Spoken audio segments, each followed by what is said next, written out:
hello, and away we go. I am your co-host, Andre C. Right over here, it's the Bullet Club Irish princess herself. It's Melball. How you doing, Melball? I'm doing great, Andre. It is a late night tonight. It is officially now Sunday morning, according to my clock. Mine too. It's a late one. We just got out of an amazing show. We got double dose of the Chuppa Talk coming on today. We're talking two shows where we just saw this guy perform 2 nights in a row. I'm super stoked. I'm super happy. It's been a good couple of days. Andre, how are you doing? I'm doing absolutely phenomenal. Watched 2 great days of professional wrestling. Missed the first half of the second show, because I was at my god darn shoot job, and got to make the money. Nate will forgive you this time. I got to make the money at least for the next couple months, at least. That's fair. Oh, my life is imploding, but wrestling keeps me happy. We are here living the dream.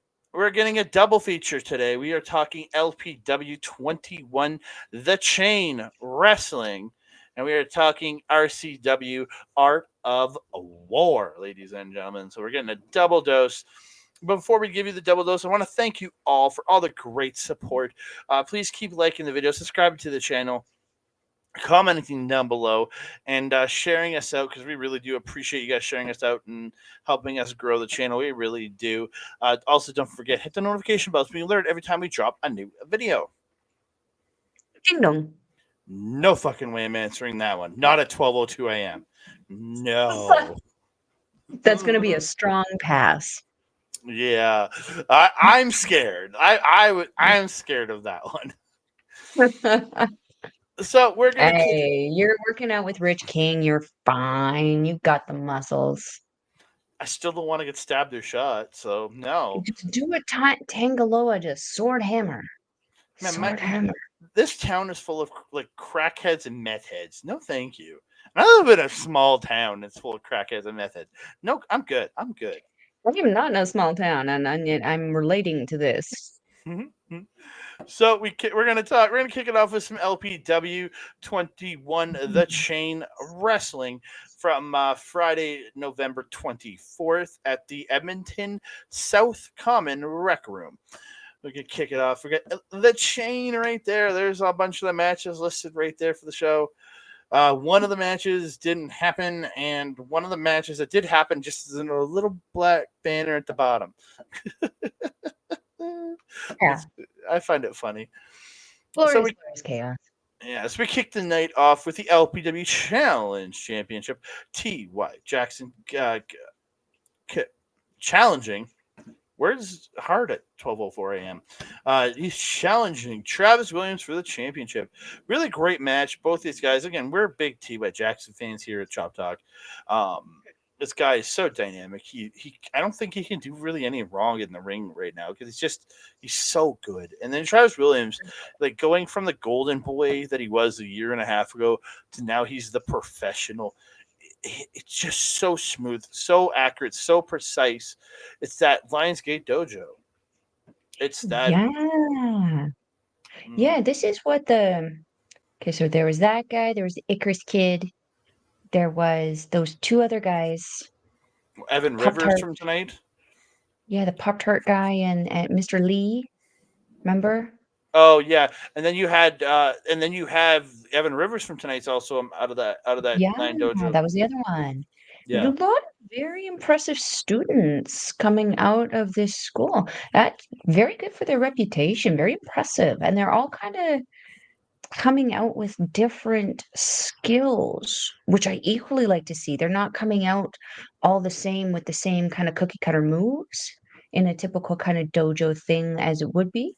They definitely are coming out in the evolved kind of excursion, I guess, post excursion kind of stuff. So you've got Travis Williams, who's that nice, very I would say technical and very move based wrestling, but then you have the Evans guy, who's very aerial, very fun. But yeah, very big fan of TY. Although I will say I miss his music.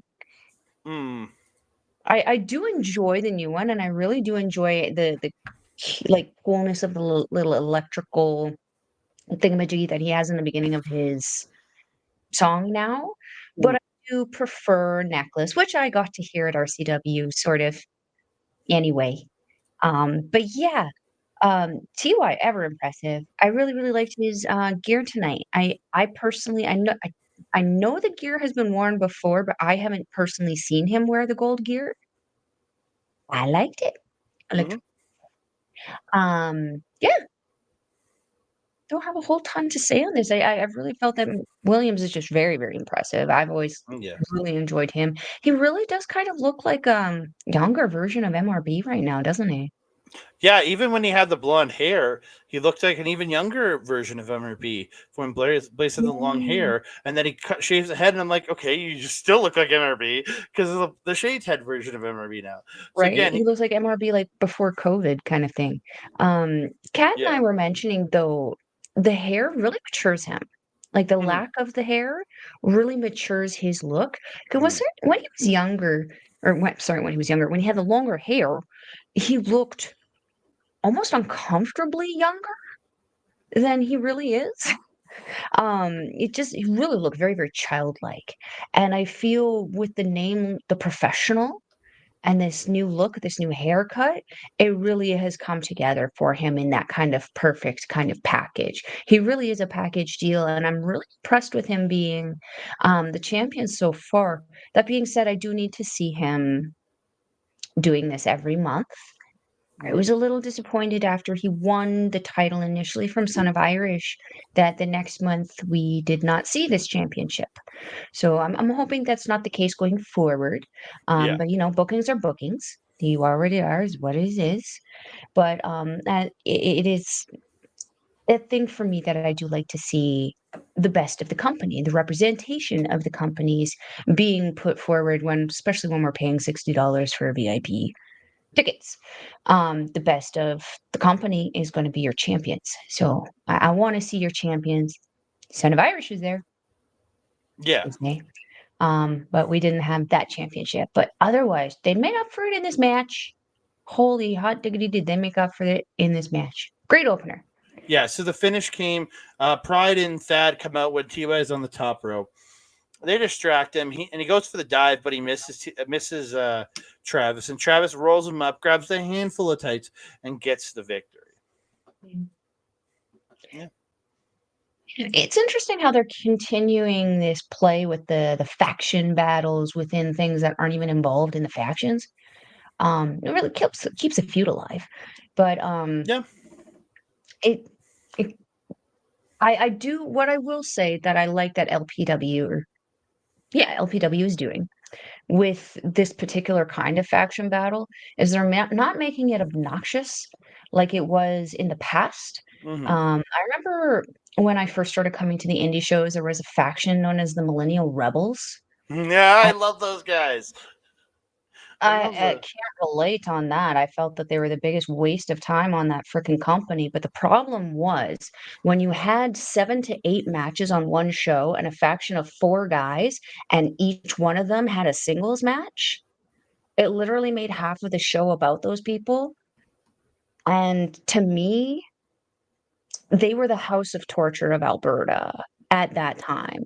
Reid Matthews has gone above and beyond, but yeah, I don't care if you agree with me or not. This is my opinion on it. That's what they were. For me, they were torture to watch.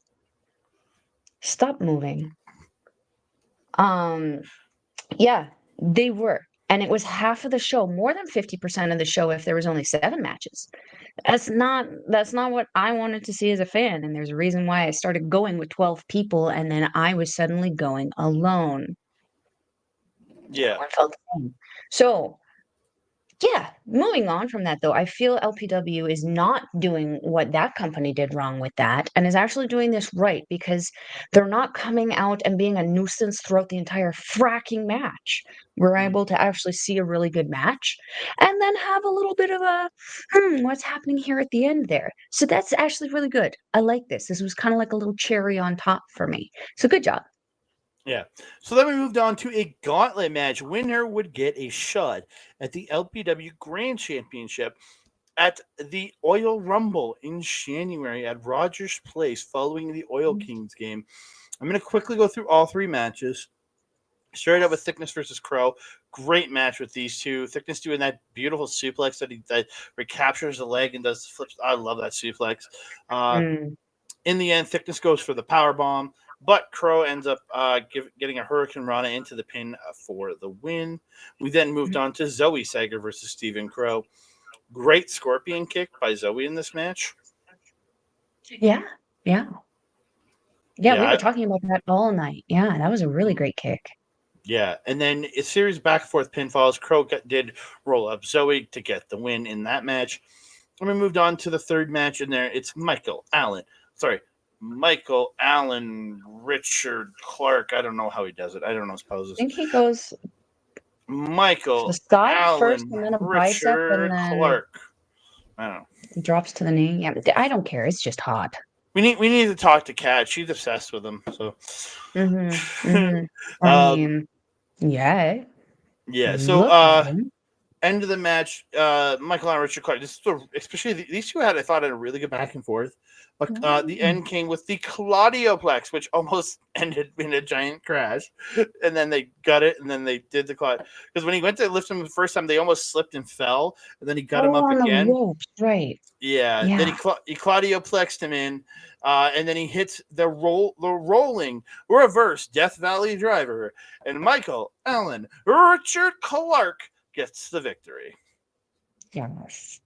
So I thought three really strong matches in a row here to really lead to Michael and Ritchor Clark getting this shot. And you're thinking Crowe is going to go all the way, really, by the time we get to the third one. But yeah, I thought really good. And I look forward to seeing. I'm hoping to get to the Royal Rumble, and I look forward to seeing Michael and Ritchor Clark in the main event. I agree.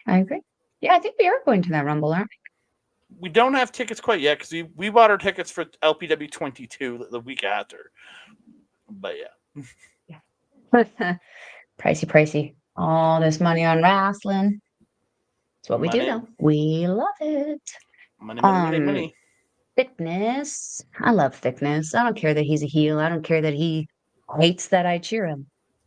F you, Thickness. I'm going to cheer you. Fucking good wrestler. Yeah, he was just freaking dominant in this match too. Just eating himself. So good. But Crowe held his own. I was very impressed with that. I don't know. Did you see the interaction between Thickness and Zoe when Zoe was coming in? Not impressed that she didn't get to get an easy win over her boy. I don't know. Yeah, she was pissed. Like, she was quite pissed off. She threw her coat at him. Chill, girl. Chill. It's not that deep. Well, I guess it was because she didn't win. But it was interesting, though, also. Her scorpion kick was just... The train, like the match, I felt kind of picked up speed quite a bit, also. With Zoe and Crowe versus Thickness and Crowe. I felt that they kept it at a reasonable speed, whereas the speed went high speed. What else? What can we say? I'm trying to go off of memory because I didn't write any of this down. Push-ups. We got push-ups. We got more later, which we will talk about. So many push-ups. It was glorious. Glorious. So, we're going to move on. TFA did come out to really interrupt Michael and Ritchor Clark's victory celebration, which was kind of very rude. I was not impressed with that. Girl, you can wait 30 seconds. It's not that big. Yeah, so she announced that she's not having her match with Killer Kelly because Killer Kelly did not make it to the event. Let the speculation run wild. I know the answer, but I'm not going to tell it. Not here on the show. No, that's private information. And then she's interrupted by both Lira, or verse 7, then Lira. And then she said, you guys need to shut up, calls them loser teams. And then she says that Spenny, Mr. Spencer Love, Mr. little Spenny the Jet there, gave her the ability to insert herself into any title match in the evening. My question is, why wouldn't you insert yourself into the world title match to give your boy, Michael Blais, a better shot at winning the title? It just doesn't make any sense. but we'll talk about that when it comes to it. And she puts herself in the tag match to make it a triple threat tag. And I went, shit, now I got to watch Crowe go again tonight. Not in a bad way. Like he's a pretty decent little wrestler, but like he already wrestled 3 full matches. He didn't need to wrestle a 4th. That's kind of selfish on her part. Like, could have put herself in the Scramble match. I don't know. These are the conversations we had at the table. Didn't make sense, but no, it is what it is. So they end up all leaving. We get Dean Richter and his change of venue or change of the night partner, Riley Cruz, instead of El Assassino. Maybe his new gear hadn't come in yet.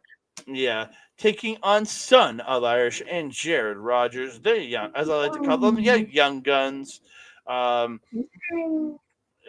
Great match. Son of Irish worked a majority. He was in there for a majority of this match, and it was very impressive. The end of the match comes. Son of Irish hits a rising knee to Dean, sending him out of the ring.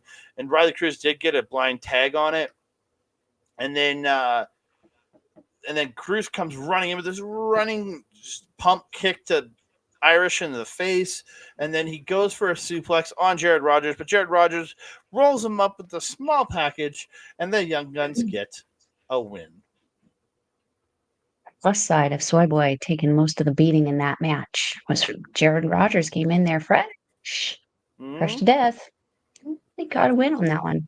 Yeah. That's actually one I was really impressed with because up until this point, he's kind of been like, okay, he's there for me.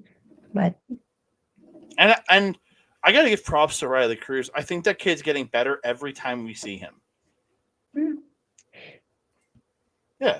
Like I think he's improving. Yeah. He's still fairly green again, and I can't criticize the man because I am not a professional wrestler, but as a fan, you can tell that he is fairly green, and I look forward to seeing this guy get better because again, I have seen improvements in this guy every time he does come in. Yeah. Yeah, I don't know what it is like. I see what you mean. There is always a constant improvement with him. It's obvious that one's working hard and training and doing what he needs to do. I think it's the gimmick that's falling short for me. Like, I like that he has one and that it's different from just being just a generic dude A, generic dude B. But for me, I think the gimmick is what's kind of falling flat with me. Yeah. I have hope though, because he is pretty new at this, and with the right kind of people, he's got a charismatic locker room that he has to work with, and a lot of these people, he can only learn like immensely from these people. I expect in another year or so he will be maybe a little bit higher in my books. Very possible. There was something that these guys did. Soy Boy and Rodgers, they did. I think it was just a double suplex. On one of the guys. I want to say it was Cruz, but I'm not entirely sure. Might have been Richter, actually. I'm not entirely sure. I just thought it looked really rough and really good, and that they did really good with it. Why are you twitching your head? I don't know. But are we all good though? Are we good? Yeah. Weirdo. Very much so. I was just trying to mess with you a little bit. We move on to the. We went to intermission. We came back from intermission. You guys just made it back in time for the start of the 3-way tag match. Beautiful. We have Power Lira, Sheik Akbar Shabaz, and Berat Garoni defending their titles against 7, which is Marz Specialist and TJ Cannon. Are you okay over there? I can't. It's hard to say his name. And then taking on Ride or Die. Yeah, it's hard to say their name too. Marz hits a beautiful Fosbury flop over the top to everybody on the floor. That when he went over into the backflip over the rope was so good, so good. Berat gets a blockbuster off the top to, I think it was Marz, or I think it was, no, it might have been TJ and Crowe. There's somebody in Crowe. He came off the top, blockbusted them both onto everybody else on the floor. Just looked great. Mhm. Marz with a beautiful end of heartache to Crowe, where he lifted him up, came off the shoulders, and dropped him double knees into the back. Oh, okay, yeah. It's Roger Strong's finisher, end of heartache. But Marz did it so well. It looked like he absolutely murdered Crowe on it. At the end of Yeah, the the match, balance was incredible, yeah. yeah. But end of the match, TFA comes in, gets the Widow's Peak to Marz the Specialist, and she wins the championships without pinning the champions. Yeah. I'll admit, Mhm. slightly disappointed. I wanted my boys Paralira to retain the titles. Same. I really like those guys. I'm a big fan of Berat. I've been a fan since he used to fly through space, and been a fan of Sheik for absolutely ever. So I don't know. I'm just a little disappointed on the end of this one. Little. The whole table was kinda like the air got sucked out of us. Mm-hmm. Um, this was actually for me, it might just be that I was focusing on them more because I enjoy them the most, but I felt that this was like, the champ show-off match. I felt that Berat and Shebaz were freaking on fire in this. The only thing I didn't like was that Sheik wasn't able to do his European uppercut from the center of the ring. Mm. He still did it though, and he did it twice. So I mean, a two for I can deal with that. I Um, oh, sorry. Go ahead. no, go ahead. They did hit what I like to call the murder in the match, Paralira, which is that camel toss blockbuster combo to TJ Cannon, and they looked like they almost killed the guy, which is this Razor's You Edge. just really just don't like Cannon. That's the thing. I was okay with him being murdered like that. But it was very impressive how hard they crushed him with it. I was just like, oh, I just hate TJ Cannon. He's just a piece of giant scumbag piece of I mean, slimy shit.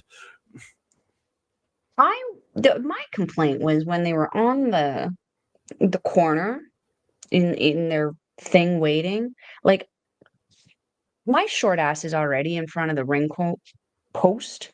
When they put themselves there, I couldn't see shit. Couldn't see shit.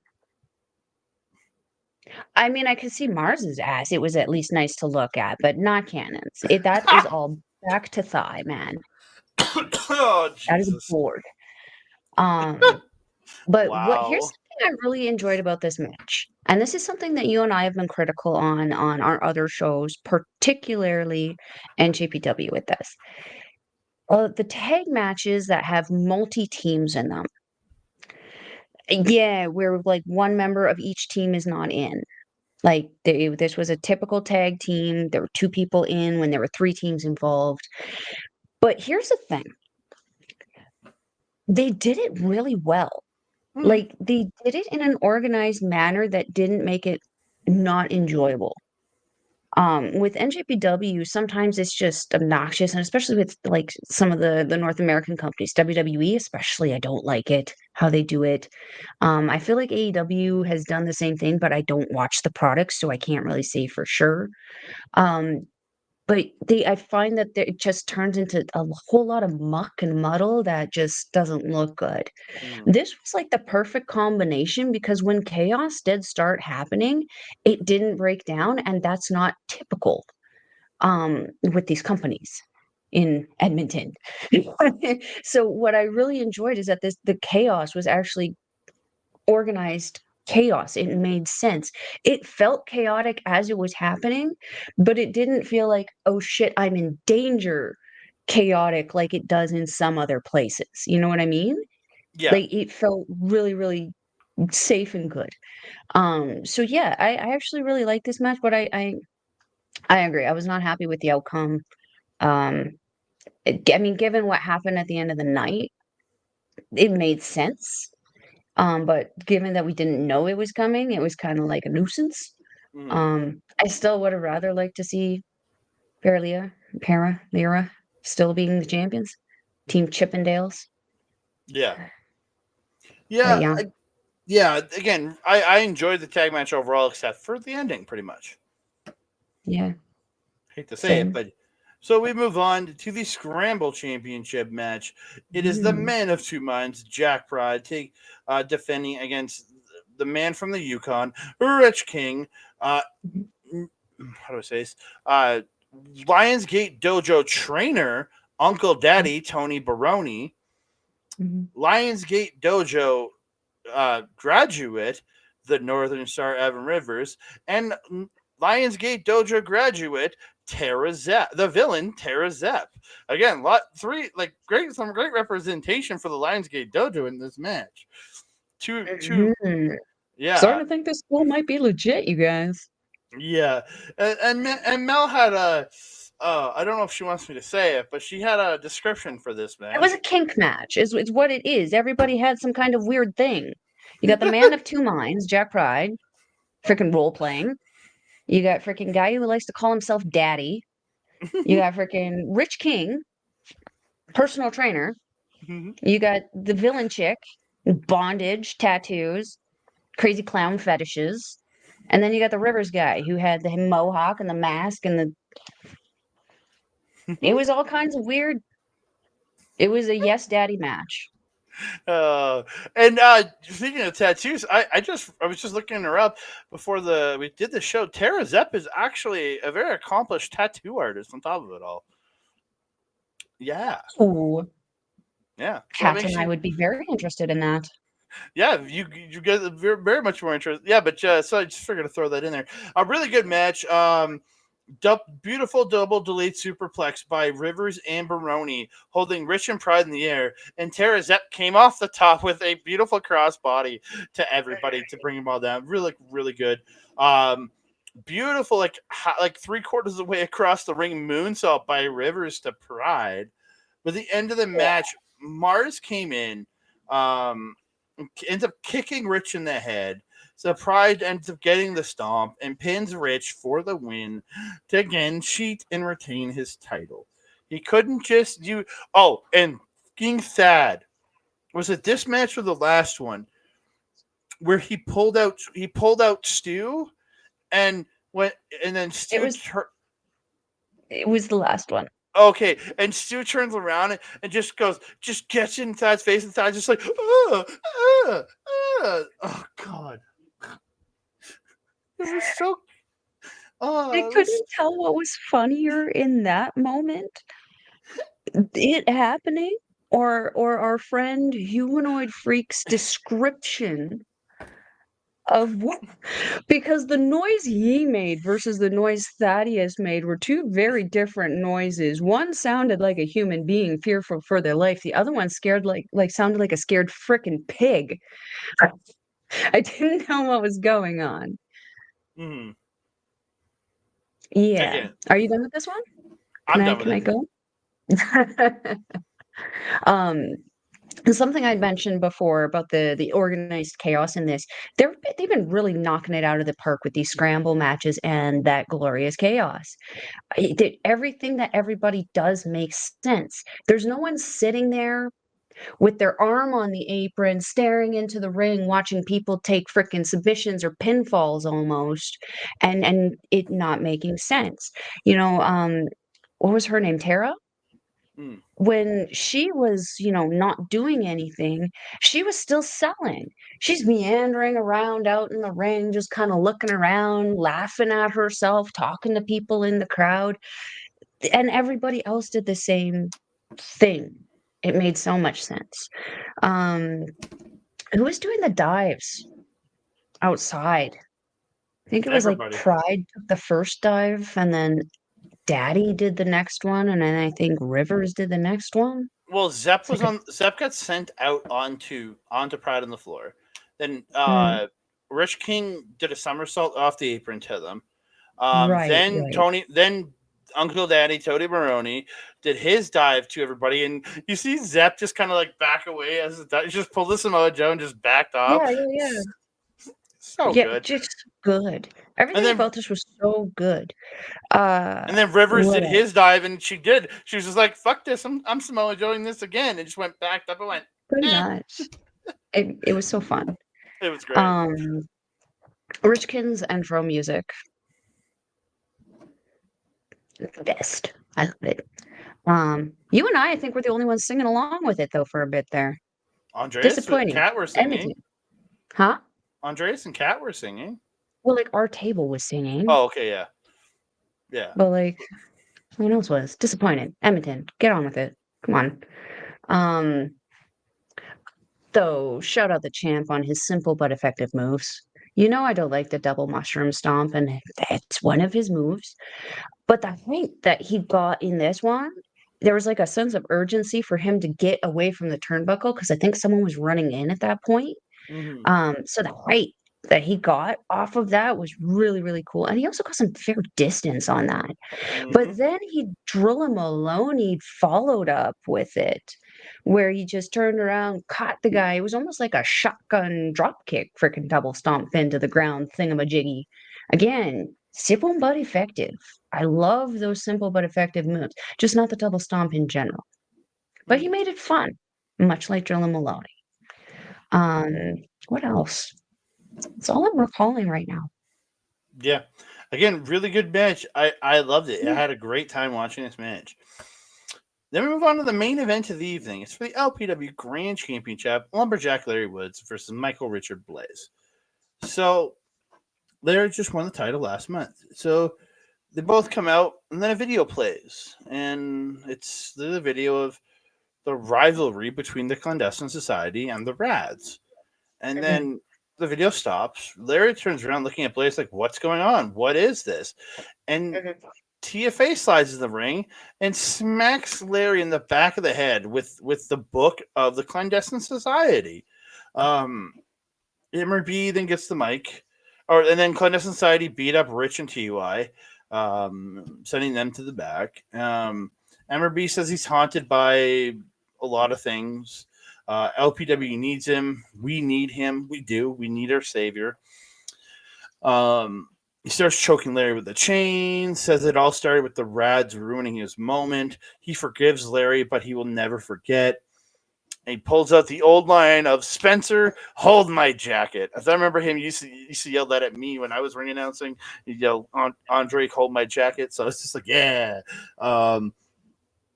Larry, like Ben doesn't want to start the match because Ben is now back to being the head of officiating. So, yay, Ben! Welcome back to the head. Welcome back to being head of officiating. My hormonal ass almost bawled when he came out. Larry is literally makes Ben start the match, and then Blais just proceeds to beat the living holy piss out of Larry for like the next 10 minutes, just wrecking him, or goes around the building. He literally put Larry on me, starts yelling at me, going, you were cheering for him last month. But I'm like, yeah, but kill him now. Kill him now. I'm just like, do it. Murder him. Andre's loyalty, in case you guys were wondering, very fragile, very easily bought. No. I have one person I am always loyal to, and that is two. You and Michael Ritchor Blais. Clearly not. I always cheer for Michael Ritchor Blais, 100%. So, oh dear. Really good back and forth. The spinebuster Blais hitting this match. Arn Anderson level to the max, looked absolutely phenomenal. They fight through the crowd. The back of the ring, Blais bites Larry's forehead. They fight back and forth. Blais ends up pulling Ben in to stop a dive, and he crouches Larry up top and hits a superplex. Larry fires up, takes on Blais, gets the Eddie Guerrero senton. Blais ospreys through the saw lariat, and but Larry ends up flips out of the Tiger Driver and hits a lariat. But Larry ends up tumbling to the floor. He could have won it off that lariat. I am 100% sure, because he knocked Blais loopy on that one. MRB low blows Larry behind Ben's back. We're technically in front of Ben, but he was in front of Ben, and he low blowed Larry behind his back, choked him with the tape. MRB loads the knee pad with the chain, hits the running knee. calls for the final concentration, which is also known as the toasted bagel, hits the final concentration, and he gets the win. LPW has a new grand champion. And Blais, after the match, he gets the mic. He says he's going to have a good sleep because all is well in LPW. We end 2023 like we ended 2022 with your savior as the champion. I didn't add the picture in here, but if you really want to, I'm going to post it up on my Twitter because I only posted it up on my Facebook. You need to see Spencer, sad Spencer, and I will post it on my social medias. Instagram will get you more views, my guy. All right, I'll post it on Instagram and X. But I think it's already on my Instagram because when I posted it on Facebook, it went to my Instagram. So check out my Instagram, and you'll see sad Spencer because he was so depressed by the end of this match. I mean, I would be too if I was wearing those shoes. Those things were pointy. I can't imagine his toesies were feeling good in those things. Oh, and before, I just want to read out what Larry said. Sure. Larry says he's fought long and hard because he get the mic after the match to make it where he was. This ain't no end game. 2024 LPW will be stronger and hotter, and you will see the destruction of Blais and the redemption of Larry. I mean, irony, took it like a champ. Mm-hmm. You really did. Yeah, this was an odd way to end the show. Mm-hmm. I mean, it was dramatic, but like for someone who was like cheering for the other guy, it was like cringe. They intern championed him, like Larry. It was a little disappointing because I was riding that high and I was like, "Ooh, I'm interested what they're gonna do," and it was just kind of like,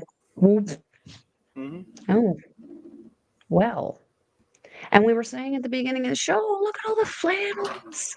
He's so over with the crowd." But I guess this gives an opportunity for another build. I mean, you need a story. Stories are good. And this company has been doing very, very well with stories. I'm not going to lie. Of all the shows that we've seen this year and all the companies we've seen this year, minus the bigger ones like Stardom and NGBW and all that, the local shows that we have seen here, LPW has been the one company that has managed to actually not only have storylines, but continue them and not forget about them. Top talent. Or just completely ignore that things happened. Top talent and RCW. But it is what it is. These guys are doing great. I look forward to seeing what stories they bring us in the next year. Can we maybe save the big negative drama stuff for like earlier in the show so we can kind of end it more on a positive note next time? That would be great. Especially with this being the last show of the year. It was kind of like Merry Christmas. Not so much. So we got the poster after. LPW 22, I don't know about you. Featuring for the woman who fought Utami Hayashishida on her American tour. Miss Billy Starks is coming to LPW. I'm so excited. This girl's like 19 or 20 years old. Like she's like super young. Did she not just graduate from high school? Maybe she's like 18. Yeah, I'm not sure. But yeah, she's been around for a while and she just graduated from high school. I'm pretty sure that this year she just graduated from high school, like in the summer. So cool. So cool. Good for her. Good for her and good for us that we get to see her wrestle live. 19 years old. She's 19. Hey. It's crazy. I mean, them young. Son of Irish. She's 19. There you go. There you go. Again, I look forward to Billy Starks coming in. I'm super excited to see her live. I've been a big fan for a while. I'm excited to see her in person. I haven't seen a lot of hers just because, again, I have a lot of other wrestling I need to watch for our other shows. I haven't seen a lot of her, but I know our good friend and my other tag team partner, Astra Pizarro, huge fan of this lady right here. So if she's won over Astrid, chances are she can win over me pretty easily. Oh yeah, she's phenomenal. Everything I've seen of her has been nothing but positive, and she's so good. When we move on, we're going to talk some RCW. We're going to talk RCW Art of War featuring a dashing Chris Bay of the Bullet Club and Impact Wrestling. I was very excited for this show because, again, Rock. I didn't bring it with me. I was at work, so I was wearing my work shirt, so I didn't end up bringing my Vigilante Club shirt because I'm an idiot. But again, I got there about halfway through the show, so we'll go over the first couple matches. Mel will take you through them quickly, and we'll talk about everything a little more in depth once I get to the point where I got there. We'll see what her ADHD and stone brain can remember. So, Nasty Nate Nixon defeated Isaac Takeover in the opening match. You did tell me that Nate hit a nasty plex in this match. So he did. Yeah. And I got so excited and I freaked everybody around me out because when he set up for it, I was like, no. They were not expecting that noise to come out of this. Yeah. I had a nice little solo nasty section dance to myself, which you can find on my story on Instagram, which is probably already gone by the time this is posted. However, it was there. Maybe Nate reposted it and maybe you can see it on his story. I don't know. Yeah, the Isaac's kid. I've watched him for a hot minute. I have been impressed with what I've seen. Not gonna lie. He needs to put on a little bulk and he really needs to do something with his hair. But the gimmick that he has, I'm very interested to see where he takes it. He came out with a selfie stick and a phone and like a halo, like a ring light on it, filming himself. He had Smalls hold it while he did a little dance in the ring. Very fun match. The size difference, very fun and interesting to watch because Isaac's actually putting Nate through the ring a little bit. Was actually pretty dominant with him, and he was significantly larger than Isaac's in both height and size. Nasty Nate's been working very hard on his build. He's gotten pretty big. He's got that weight belt thing that he wears to the ring, and just Isaac's is like a smaller version of Francesco Akira. He's so little. I don't remember what it was that Nate finished him off with, but Nate was the one who picked up the win here over Isaacs and walked out with his selfie stick, doing a little dance, doing a little jig, and he dapped. I was a little disappointed because we don't do that here. I'm not. What was that face?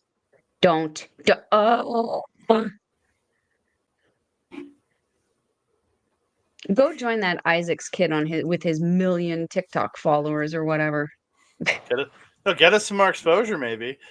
I mean, those million subscribers on TikTok didn't help you get that win tonight, my guy. But keep trucking. One day. So we move on to a hardcore match between Vince Austin and Sid Greed. It initially on paper was that.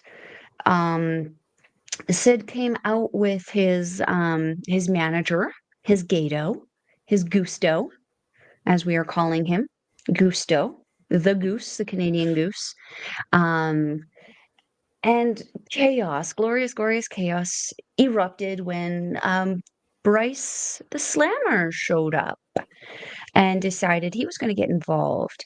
After this point, it was made a tornado tag match, and it was Slammer and Vince Austin versus Sid and not Gusto. Gusto stayed Gusto, and we inserted Mr. Rick Jules with a cricket paddle, which was interesting. He whacked a couple moles with that, and that was fun and good. There was a crutch that was wrapped in barbed wire at one point where Rick, I think he got a couple shots off on the guys in there, but the guys did get the upper hand in that. Vince ended up hitting Sid a few times with the crutch. They actually stood on Sid's back with the crutch and the barbed wire and ground it into his back a little bit. Mercifully, that was the most graphic and gory thing that happened in this match. And well, except for they also put Sid through a table that was also wrapped in barbed wire. Mercifully, though, that was on another side of the ring, so your girl didn't have to see that. So we kind of, if I didn't see it, it didn't happen. So there's that. Jules had a few moments of, flash of life in here where he started getting back at Slammer and Austin, picking up a few lariats in the corner, picking up a few moves on him. But unfortunately, it was not enough. Mr. Vince Austin was able to pin Little Sid. Glorious chaos again ensued. And I believe there is a match coming up in the coming months, which will be announced and confirmed on RCW's social medias, where I believe one of the teammates, Vince Austin, will be taking on, I believe it would be Rick Jules. I'm not entirely sure on that, but I believe that will be happening in December. So again, check their social medias, see what's going to be happening with that and when and where and how. There we go. So we move on to the third match of the evening that I got to see from one of the wrestlers in the match, showed me it on video during intermission. So we had the Irishman who was attacked last month by the Radz, and TY beat him in like a minute. So the Radz were banned from ringside, so Irishman attacked TY in the back, fought about the ringside, beat him up around the ringside, took him into the ring. They rang the bell. He hit his new finisher, the Spinebuster, and pinned TY for the win in like 20 seconds. Yeah. So, like, we sort of got to hear TY's music because Necklace started, and I was like, ooh, yeah, and I'm recording it and everything. I'm waiting for him to come out to dance to it, and I'm waiting, and suddenly he comes flying out the back, and I'm like, oh, and out walks Irish, and I'm like, oh, well, we're going to stop recording that now. Good times. Good times. Yeah, there wasn't a whole lot more to that after that. I was a little disappointed. I wanted to see TY and Irish wrestle a little bit, but there's a story there. I'm hopeful it can keep going. They did announce. It was announced there will be a last man standing match. I think it's Friday, December 15th. Friday, December 15th, right here in Edmonton at the Norwood Legion. It'll be the Insane Irishman taking on T.Y. Jackson. Last man standing. Somebody will be knocked out, I guess. Something gonna happen to him. Yeah. So let me move on to the first match that I got to see, which is the Radz taking on Ava Lawless and Kat Van Hees. The Radz did get the win here after Rich sprayed the Axe body spray in Ava's face, and the Radz hit the snapshot for the win. Can't imagine that feels good. That's like alcohol based. Ugh. And having it sprayed in your face. I mean, your girl works out at a gym. I'm not gonna lie. There's some guys there, they wear so much of that ish. I swear you could smell them the moment they enter the building. It's horrible. And like, I remember when he first came out, he was like spraying it on the audience and everything. I'm like, interesting. I'm like, well, I smell it. So maybe it's like nothing. Maybe it's just water. No, I smelt it. I eventually smelt it. It wafted backwards eventually. Not the scent I would pick, but is what it is. It's a weapon. It's not supposed to smell nice. I actually had a lot of fun with this match. The girls came in high energy with their Shania Twain music to contradict the guys who came in very heelish, despite the crowd cheering for them. We have a lot of confused people here. We were touching tips too. We are just okay. There you go. Yeah. Stabby. Well, they're just that rad, so you can't help but cheer for some people that are that rad. It's true. It's true. Hard to be heel when they're cheering for you, though, isn't it? Mm-hmm. Or maybe easier. I don't know. Thickness seems to do very well. Trying to remember. Did anything of note? I love Kat Von Heese's hair. Mm-hmm. She's amazing. I love her. The girls wrestled very, very well together. It was very interesting to see Larry post Zoe match, his match with Zoe the month before, having no problems smacking the girls around now. Love it. Yep. I believe, didn't he just exclaim before he hit Kat at one point that I love doing this? Yeah, he did. He did. You did. Maybe let's consider what we're going to say when we're doing the actions. Just putting it up there, sir. Yeah. I got to give big props to Ava Lawless. I think she's getting better and better as she goes on, and she looks so good in this match. Super crisp, super tight with all her stuff. I think this girl's getting better and better every time we see her. And I think she's only gonna get better from here. And I think she's got some. She's got that ish. She's got that charisma. Oh, I thought you said itch. I was like, what itch? No, ish. That ish. ISH. That ish. She's got that charisma factor. You're picking up the Melball language. It's only because I love you. I told you you're gonna pick it up. You objected to it. Yeah, so then we have a RCW Real Canadian Wrestling Canadian Championship match. Harlan Abbott defending the title against Jesse Youngblood.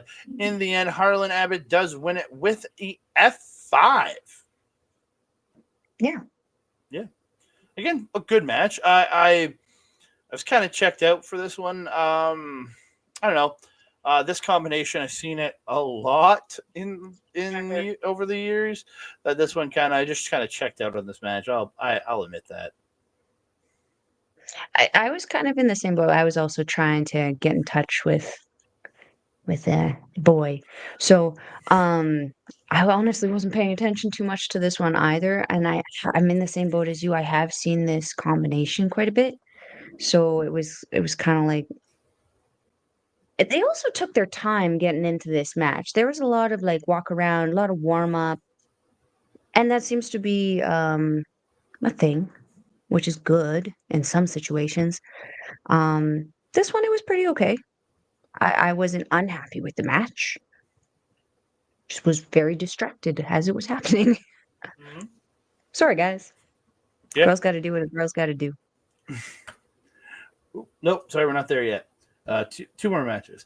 We get a triple threat match. It's Dean Richter versus Dalton Rouge, as we like to call him, versus one half of the RCW Tag Team Champions, Mr. Alex Raynor, as I was calling him, Alan Rage. It's the Alex. Yeah, that Alan Rage. Yeah, that Alan Rage guy. No, I'm joking. I was just doing to bug Mel. Yeah, I love Alex Rain. Really good match here. I really enjoyed it. These guys, like, as much as we like to rag on Dalton Rouge for his name, he's a very good professional wrestler, and it's a really good match here. It's a good three-way match. End of the match though, Alex Rain hits a moonsault off the top to Dalton Rouge, taking him out. But Dean picks up Alex, hits the KOD, and he gets the victory. Poor Alex. It's always the Alex. Why is it always the Alex? My dumbass came running in the middle of the match and waddling across the room, cheering for the Alex. Yay, it's the Alex. I'm so excited. Excited that Rouge was wearing Rouge. Mm-hmm. That was, yay, perfection. Dean Richter, I haven't seen that gear on him before. Is that new? It looked new to me. I liked it. It looked good on him because for a second I didn't actually know who it was because his back was to me. And I was like, who's this new person? And he turned around and I was like, oh, it's Real Talk. Yes. So happy I just found his music on YouTube. I'm very happy also that he's on LPW now. What's Now that we get to song see called? him. What? What's that song called? Dr. Octo something. Okay. You gotta I'll send send it it to you after we get off of this. I have both the version that he has, which is instrumental, and the lyric version as well. Sweet. We can thank our amazing little friend, Eric Graves, the Omen fan, for that. He's the one who sent me that. He knows all of the music. Love our boy Eric. Yeah, I actually, unfortunately, I did come in a little late on this one. My dumbass was outside. So I'm disappointed that I missed this because, obviously I'm a fan of the Alex. Would like to see a little bit more of this match. Mm-hmm. So I have to not be a smoker, I guess. Yeah. So we go to the semi-main event of the evening. It is for the RCW British Commonwealth Championship. It is Cody Mac challenging KB6 for his championship. End of the match. Good. It was a good match throughout. I thought these two really worked well together. Seen these two work together a bunch of times over the years. So again, they have a familiarity. Mel said Cody looked like a young Chris Parrish. Yeah, like a 20-year-old Chris Parrish. But way beefier and way taller. Yeah, in better shape, yeah. Oh, I love you, Parrish, but you've never been in shape guy. We still love you though, brother. We do. Wasn't he his tag partner? You always tell me, wasn't he his tag? He was his tag partner at the Clandestine Society, right? The Clandestine Society where I was working the check-in and I missed the first 2 matches. Yeah, you made sure I got in because something got screwed up for me not being able to get in. I remember that.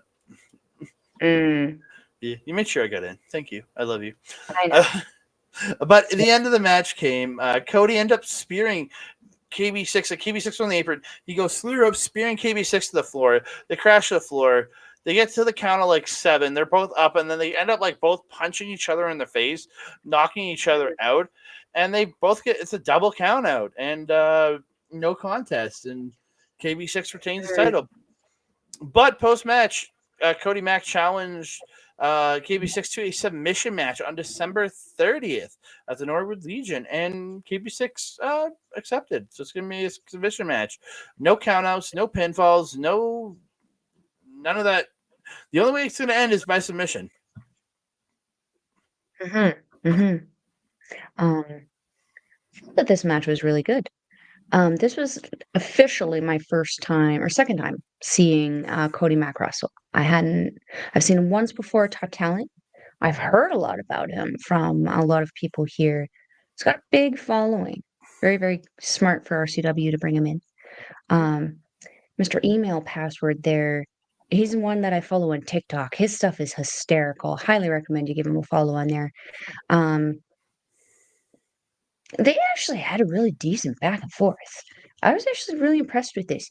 You could hear me chanting at the end. I was not happy with the ending. But then when they set it up for something else, I was like, okay, I can deal with that. I like that setup. Because again, it's another story.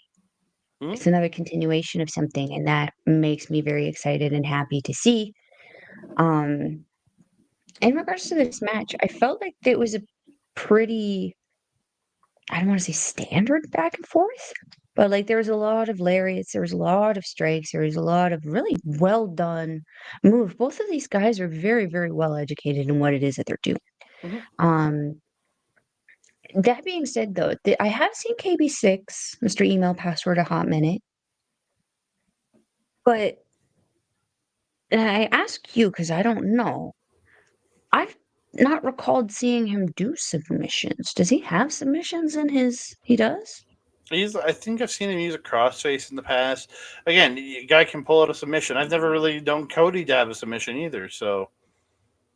Yeah, because that was going to be my next question, because I don't recall at the Top Talent shows seeing him bring him out, but it might not have been an opportunity in that match to bring out a submission. So, yeah. I'm interested to see what happens. Again, it's another story. It's a continuation. It adds on with the feud with TY and Irishman. So excited to see the setup for this next show that RCW has going on.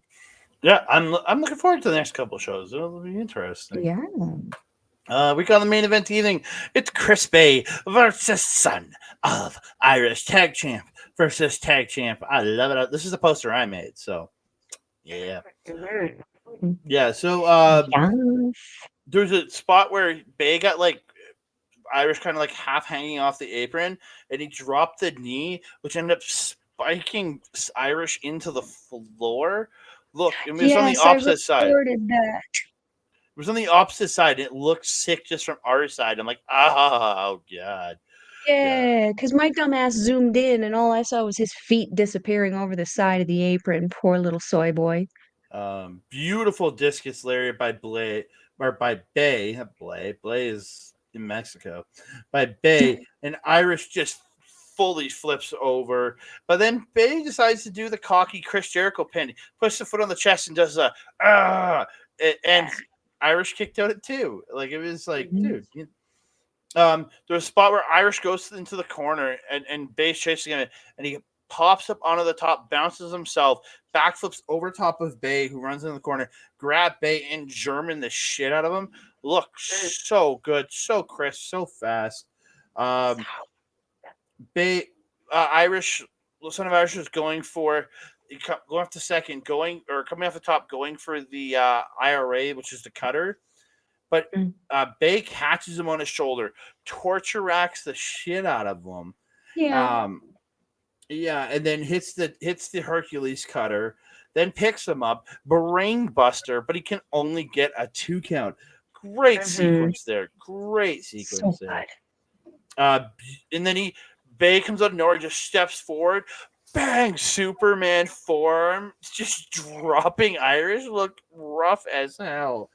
But in the end, they start trading pinfalls, and Irish gets a backslide. 1, 2, 3. Bay can't believe it. He's getting in the ref's face, going, "What the hell's going on?" He's getting pissed. And then he grabs Irish, looking like he's about to rip his head off. But then, like, people are kind of, no, and he stops, lets Irish go, and puts his hand out. I'm going to go over to it. They shake hands, just like professionals. Yeah, it is. Yeah. I know you sent it to me. Yeah. Yeah, I thought he was going to kill him. I think Irish was afraid he was going to kill him too. The look on his face was not happy. Holy shit, though.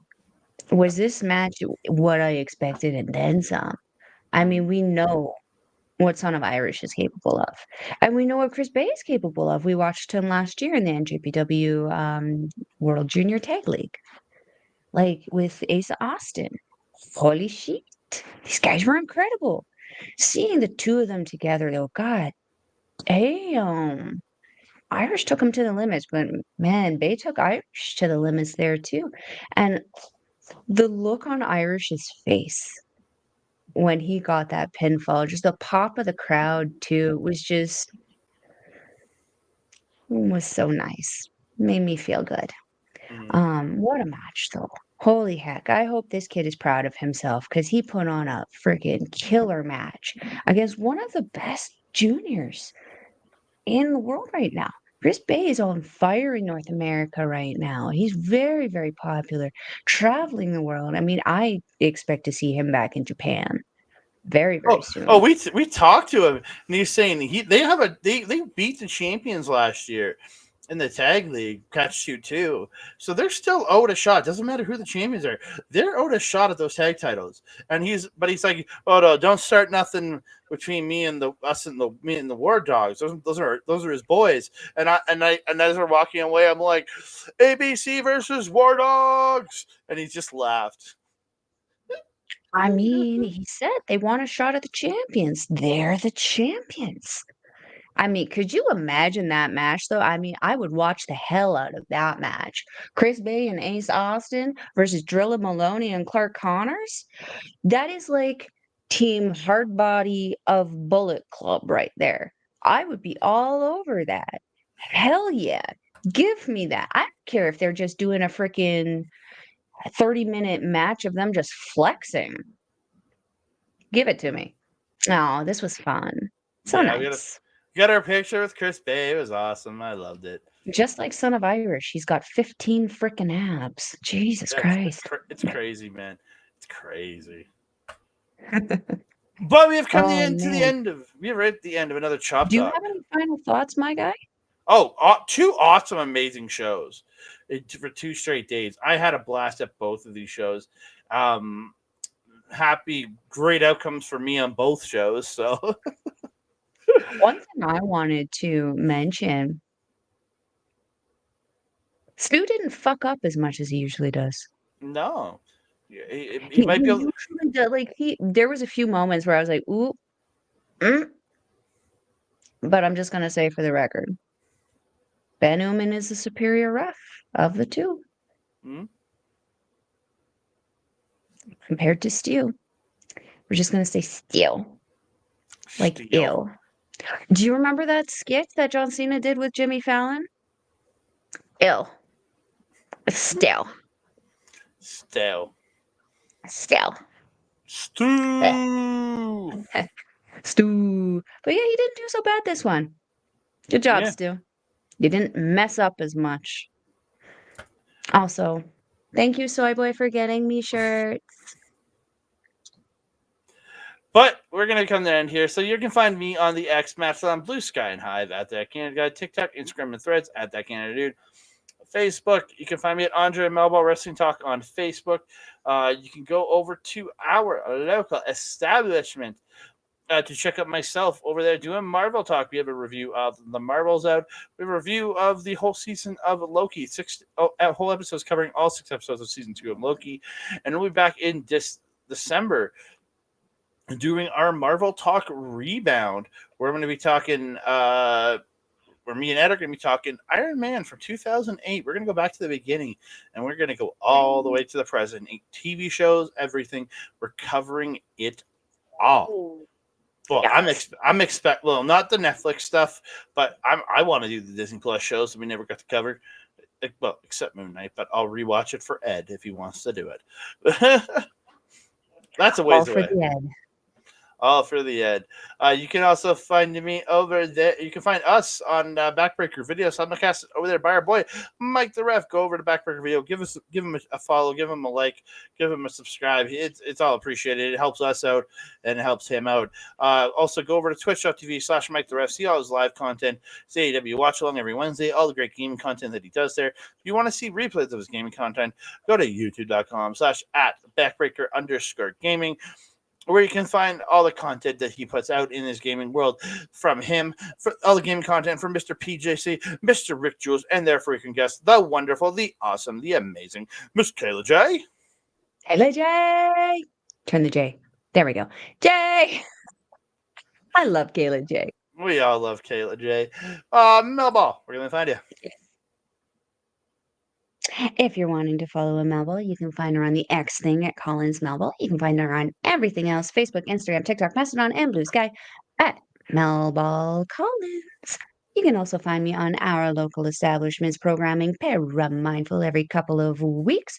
We are turning that down, though, to once a month because you girls got other stuff to do, like Andre and Melball's Wrestling Talk. You can also catch me on Astra Pizarro's YouTube channel where we do our show, Ladies Wrestling Showcase. We have an exciting week of this coming up because we are going to record a few episodes while Astrid has mercifully a week off.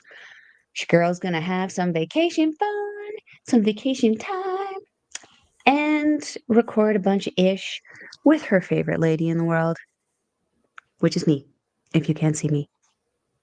What else? If you're wanting to go to LPW, you can go to their website there, lovewrestling.ca. There is a link there for the tickets to their next shows. You can choose general admission. You can try to get some VIP while they're on. We already did. We had them purchased by the time he was done telling us that they were available for purchase.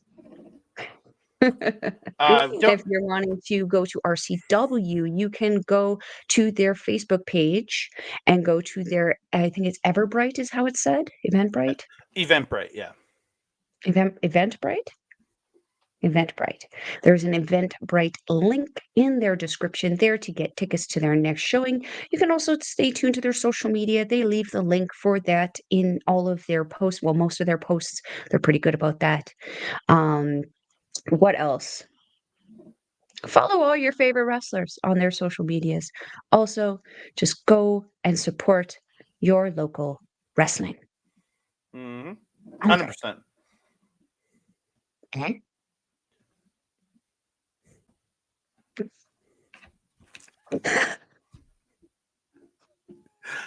It's too late for this shit. I want to go to bed. Friend and colleague. Do you have anything else to say to the beautiful people? Thank you all. I want to sleep. Me too, my guy. Me too. And that being said, I am your mom. Over there is Dre. We will see you next time.